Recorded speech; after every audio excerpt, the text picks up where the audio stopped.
first stock that we're breaking down for this morning is Tesla, or ticker symbol TSLA. I have my lines and graphs already set, so let's go ahead and dive in. So you can see that we're up nearly 4% for the morning. Let's have a look at our volume.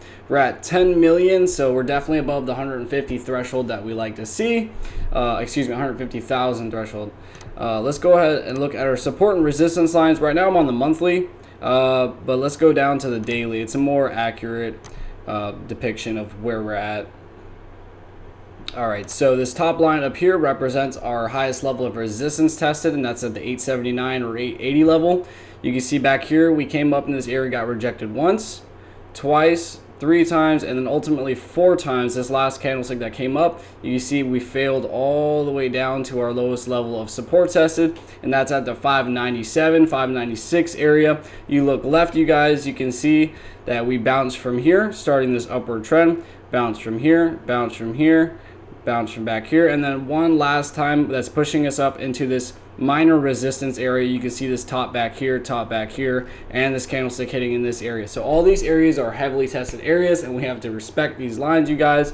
So now let's get into more on where we're at. So you can see we came up into this minor resistance area, kind of consolidated, had a little tiny bit of a breakout, but ultimately it failed, came back up, double bottom retest, and now you can kind of see that we're just kind of consolidating. We're not really breaking any new highs or new lows. What we want to see is to come back up into this resistance area. This minor resistance area, and if we can create a breakout. But you can see last time, the 2 times that we came up in this area, we failed. But we are starting to this last engulfing candlestick. You can see it breaks above all these prior candlesticks, and we are above on the trend line. The RSI even looks like it's starting to reverse itself as well.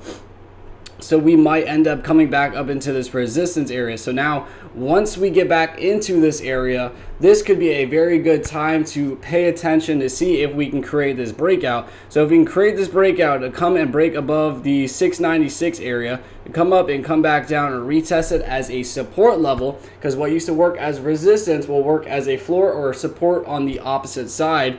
That could be a good buying opportunity or a good entry. Okay, so all I do is I try to give you guys the best entries or the best ideal entries that you guys could get into. So getting in right now wouldn't really make a lot of sense, since we're already 4% up and we're already almost heading into this resistance area. So that's why I try to give you guys the, just to kind of give you the overall direction and picture of what exactly that you're looking at. Okay, so all we can do right now is just be patient and see if we can break above the 696 area or get back up into this resistance area. Obviously, I'll do an updated video tomorrow to see where we left off.